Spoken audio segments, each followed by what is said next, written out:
Welcome to the Better Together Here podcast with your host, Devin and Ashley, helping you make the most of your time in New York City. Hey, everyone, and welcome to the Better Together Here podcast. My name is Devin. And my name is Ashley.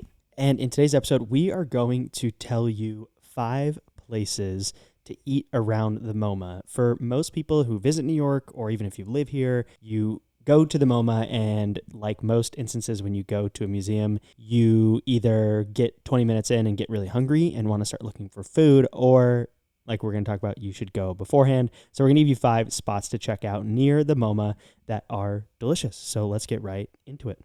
Before we talk about the spots to eat, we're going to talk a little bit about the MoMA because it is a place you certainly should go if you are visiting New York City. It stands for the Museum of Modern Art, which means it's mostly modern art, which for some people they don't love. For others, they do. And I will say that it's a wide variety of art that is within the MoMA. For it being a modern art museum, I do feel like you see a lot of different things and experience a lot, but it is, a modern art museum. Yeah, in my opinion, the MoMA is definitely a can't miss site to see if you're going to be in New York City. I think it's one of the best museums that I've ever been to, at least. And it's located very conveniently. It's located near Central Park. It's on 53rd between 6th and 5th Ave. Yeah, so also really close to like Rockefeller Center. If you're wanting to do that part, if you are in Times Square, it's not that far of a walk either from Times Square. So it is a very, very centrally located museum right in Midtown, super easy to get to. And definitely some of the most famous art pieces in the world you can see there. So some art pieces that they have the Andy Warhol Campbell soup cans. They have Monet's water lilies. They actually have like an entire room that's multiple canvases of his water lilies. And Van Gogh's Starry Night is at the MoMA as well. So definitely check it out. And when you're done there, they also have a really cool design store, which has a lot of different fun things. You may not buy a whole lot, but it's got cool things to check out, different kind of well-designed things for your home, things for listening to music, like different things that are just kind of along that modern art feel. Great place to look for gifts for people as well. If you want like a souvenir from New York or you have a birthday or holiday coming up, it's a great place to find gifts for people. If we can give one pro tip for exploring museums, whether it's in New York City or anywhere else, eat before you go. Because if you don't, odds are you're going to get in there, you're going to be having a great time. And the MoMA is big. It's like 5 floors. You might get 20, 30 minutes in and realize, I'm hungry. And it can be hard to concentrate and enjoy the art and enjoy the experience if you're hungry. So go eat before at one of these 5 places that we are going to talk about. So the first one, and these are all very close to the MoMA. I believe they're all within 2, if maximum would be 3 blocks. So less than, 5 minutes roughly to walk to any of these spots. So the first one is Pazzanotte. So Pazzanotte is on 6th Avenue near 56th Street, between 55th and 56th.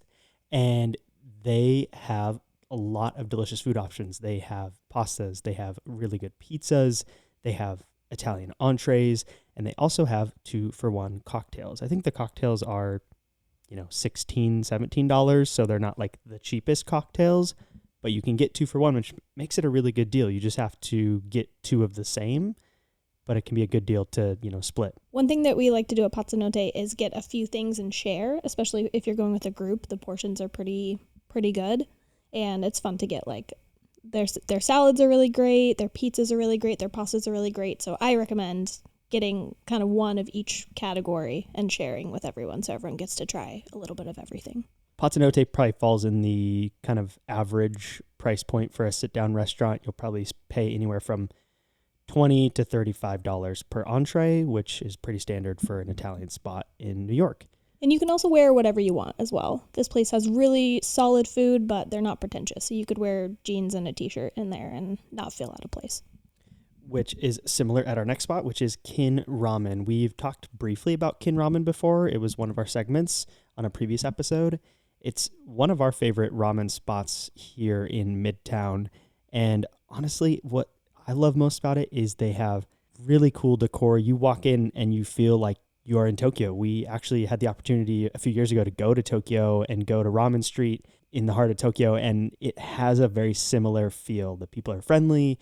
People are wanting to help you. You usually can get sat pretty quickly. It's a small, cozy spot, but their food and cocktails and appetizers. Everything there is just spot on.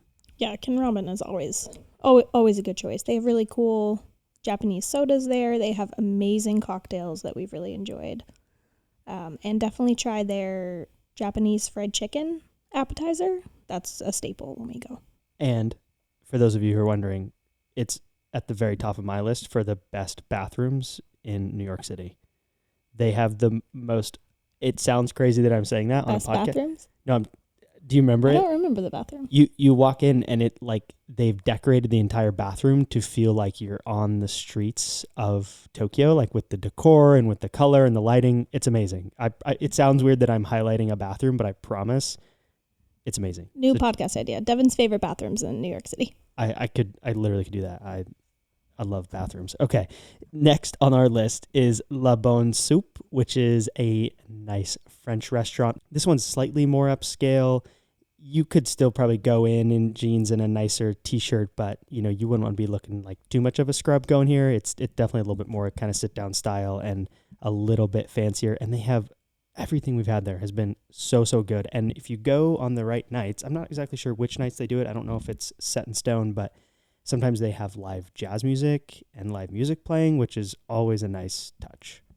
Yeah, when we went, it was kind of a fun, like intimate date spot. They had like the lights dim and candles and live jazz and French food. You can't beat that. Yeah, so definitely probably a better spot for smaller groups. I would say if you have more than 4, I probably would skip here and I would go to Pazzanotte instead.